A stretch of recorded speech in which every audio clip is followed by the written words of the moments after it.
Hi folks, and welcome back to another fly tying tutorial. So what you see in the vise is what I call an emerging owl. So without further ado, let's get into it. The hook in the vise then is a Hanak H333 barbless hook. This one's at size 10. It's on a fine wire and it's finished in black nickel.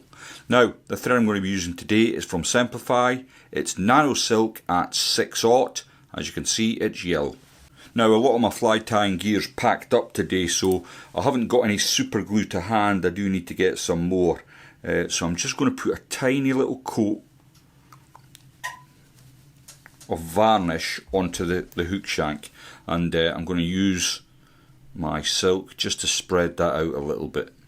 I like to use varnish or super glue preferably to do this, because with wax the nano silk just doesn't stick to the hook shank. It tends to twist about and move about, and I don't like that. I use super glue or varnish just to get that extra purchase onto the shank of the hook. Now I've come down so far, I'm now going to take away my rat's tail.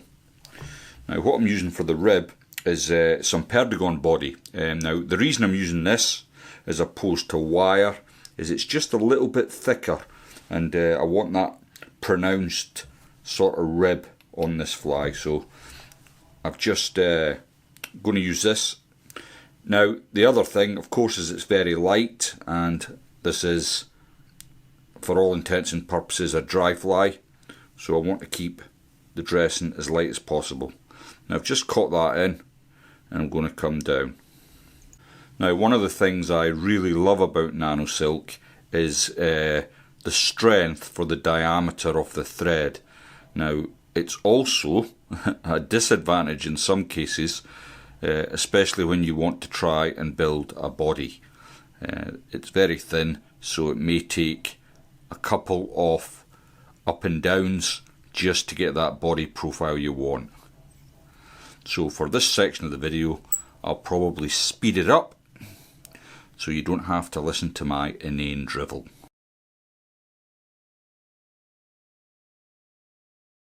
So I've got a nice solid block of colour there, and I'm fairly pleased with that. I'll bring my thread to the front of the hook, and what I'm going to do is just grab my rib while I'm in here, and I want to bring that up in fairly open turns.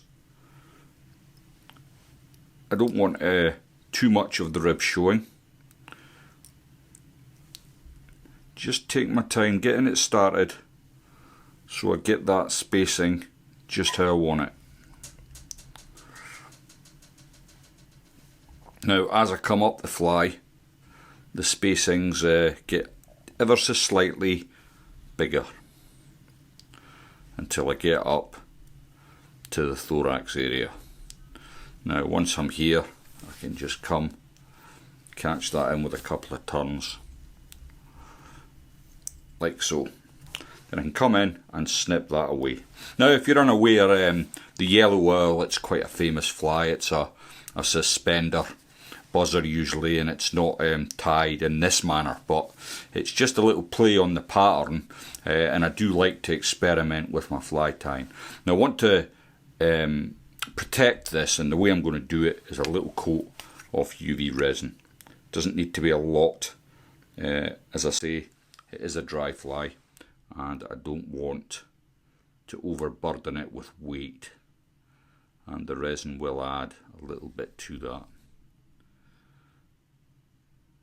It does change the colour of the thread wraps a little,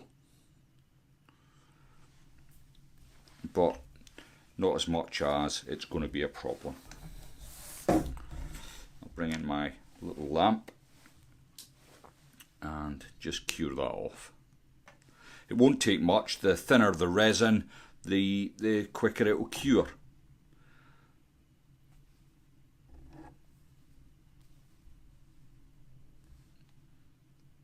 So this is a great alternative to using CDC.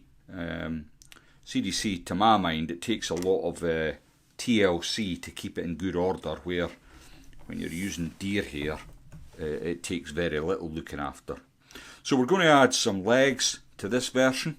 I tie it with and without, but I thought near it's Christmas, I'd get fancy. So I'm going to use some pre-tied legs, and I've got a couple that I've picked off that strand already. In the, not so long ago it seems, I used to tie my own legs, just not pheasant tail that I'd bought, but now I tend to just purchase the pre-knotted legs.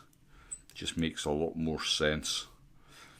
Saves a lot of time, which is a commodity that I am always up against.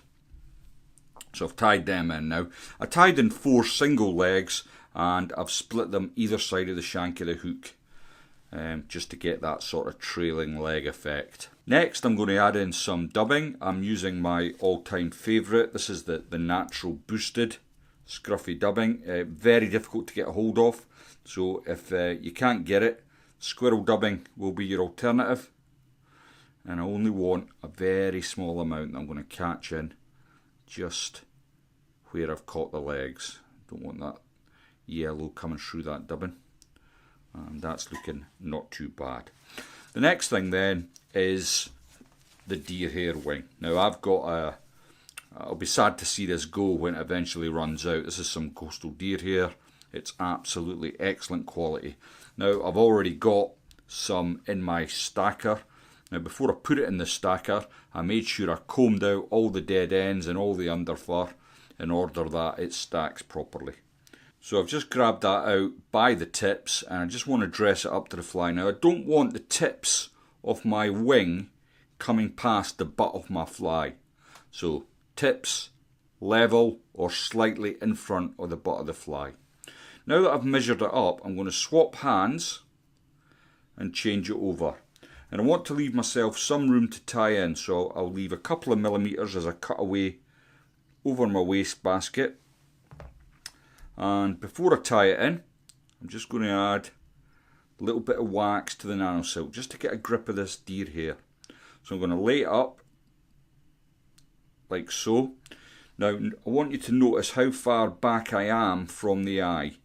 You don't want to be clogging over your eye. So come a bit back, then a pinch and loop over the top, slowly tighten up, and then what I'm going to do is come through all them cut ends.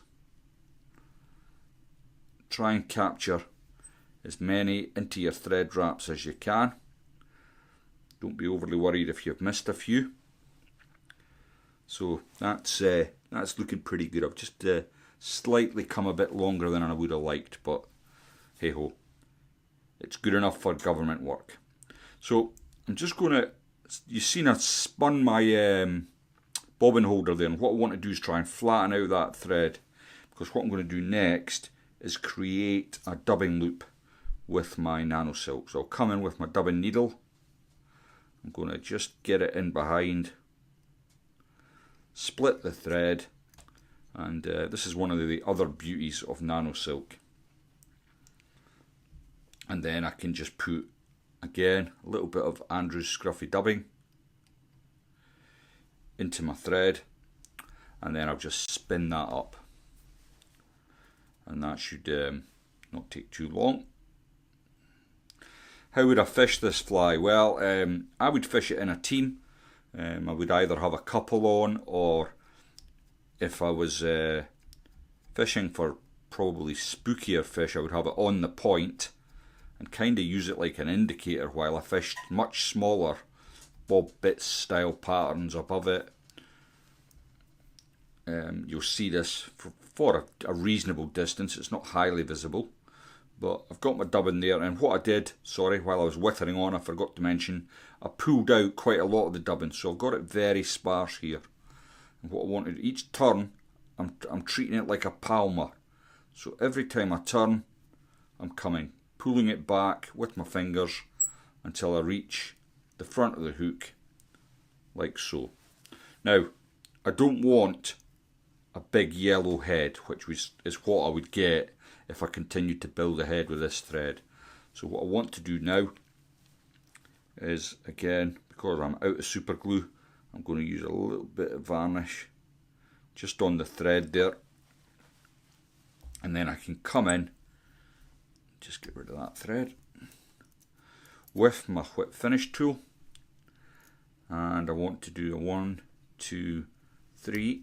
Now you'll see the thread still there, but if I pull it tight, it should disappear into your dubbing there, and you can't see it. So to finish off, I'll grab my little dubbing brush and I'll simply stroke out some of the fibres. And there we have just a little variation on the yellow oil. It might be something worth having in your box if the original's not working. Showing the fish something presented in a different way can induce a take. So thank you very much for watching, and I'll see you all in the next one.